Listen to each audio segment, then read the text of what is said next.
Sicily, summer 1943. During the Allied invasion, a German signals officer retrieves a radio from a fallen American soldier. It weighs just 5 pounds. No wires, no assistant, no setup. He studies it carefully, turning it over in his hands, and writes 2 words in his report: extremely effective. This was the SCR-536, a handheld radio that allowed individual soldiers to communicate instantly across the battlefield. It was not large, not complex, and not dependent on a team. It transformed communication from a centralized process into something immediate, personal, and available at the lowest level. German forces relied heavily on wired communication systems that required time to establish and constant maintenance. Once those lines were cut by artillery or movement, entire units could be isolated, forcing reliance on slower and less reliable methods of passing information. Even by 1943, many units still depended on methods inherited from earlier wars. Messengers and runners carried orders across dangerous terrain, introducing delays that could prove fatal in fast-moving engagements where timing determined survival. American reconnaissance units operated differently. Equipped with portable radios, they could relay information instantly. Enemy positions, movement, and requests for support could be transmitted in seconds, allowing decisions to be made without delay. German intelligence officers began documenting this growing imbalance. Reports repeatedly noted that American units reacted faster and coordinated more effectively, often appearing to operate with an awareness that could not be explained by traditional command systems. The advantage was not just in design, but in production. American industry produced these radios in large numbers, ensuring that communication capability was not limited to specialists, but available across entire units. Behind this development was an engineer shaped by war.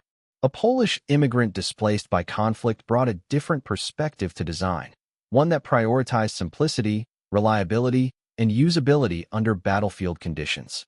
By the time of the Normandy landings, thousands of handheld radios were already in use. Communication capability arrived with the first waves of infantry, shaping operations before heavier equipment even reached the battlefield. German tank crews, despite operating advanced vehicles, often faced communication limitations. Internal coordination and external communication did not always match the speed required for rapidly changing combat situations. American soldiers could call for artillery support directly from the field using their radios. This reduced response times dramatically, allowing firepower to be applied quickly and precisely without relying on lengthy command chains. Delays in communication created gaps in German coordination. Orders could arrive too late to influence events, while units operated with incomplete or outdated information in critical moments. Reconnaissance units combined mobility with communication, moving quickly while maintaining constant contact. This created a dynamic flow of information that allowed rapid adaptation to changing battlefield conditions. Wired communication systems remained vulnerable to disruption. A single break could isolate units and force a return to slower methods, reducing the ability to coordinate effectively under pressure. The handheld radio made communication immediate and direct. Individual soldiers could transmit and receive information without intermediaries, reducing delays and increasing the speed of decision-making across the battlefield. German commanders began to notice a pattern. American movements appeared unpredictable, shifting rapidly in response to changing conditions, making traditional methods of anticipation increasingly unreliable. The speed at which American units could respond altered the nature of engagements. Decisions that once took minutes or longer could now be made in seconds, compressing the timeline of battle itself. After the war, German officers acknowledged the impact of American communication systems. Their effectiveness had been recognized during the conflict, but its full implications became clearer in hindsight. Communication networks allowed infantry, artillery, and armored units to operate as a coordinated system. This integration increased overall effectiveness and allowed for more precise and flexible operations. Despite technical strengths in other areas, German forces struggled to match this level of coordination. Superior equipment could not compensate for slower communication and less flexible systems. American reconnaissance units did not simply observe the battlefield. they became part of a constantly shifting communication network. Each patrol transmitted real-time updates, allowing commanders to maintain an evolving and accurate understanding of events. German commanders, trained to predict enemy behavior, faced an opponent that did not follow expected patterns. American units shifted direction and reinforced positions with a speed that disrupted conventional planning methods. At the squad level, American soldiers coordinated movements independently while remaining connected to command.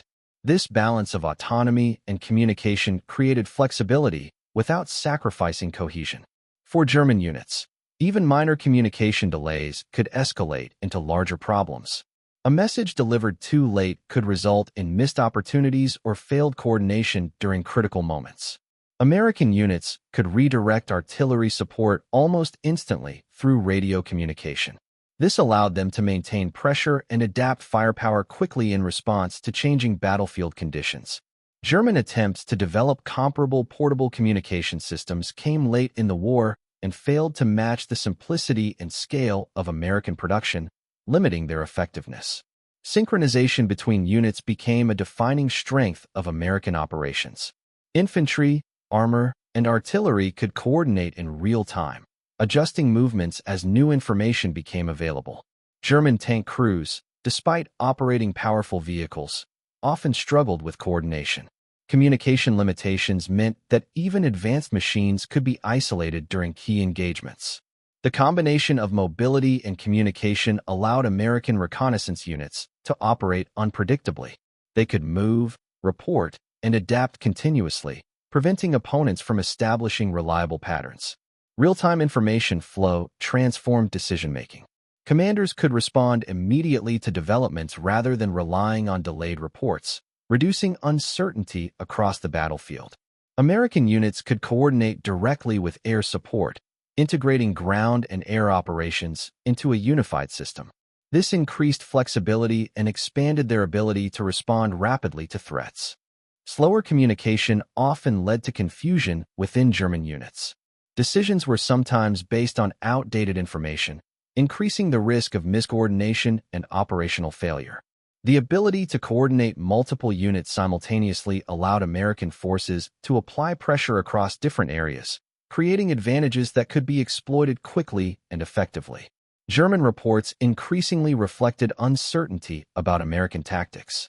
Movements appeared inconsistent, responses unpredictable, and coordination unusually effective compared to expectations. In the end, the difference was not just technological but conceptual. A simple, widely distributed radio transformed communication into a decisive advantage, allowing American forces to act faster and more effectively.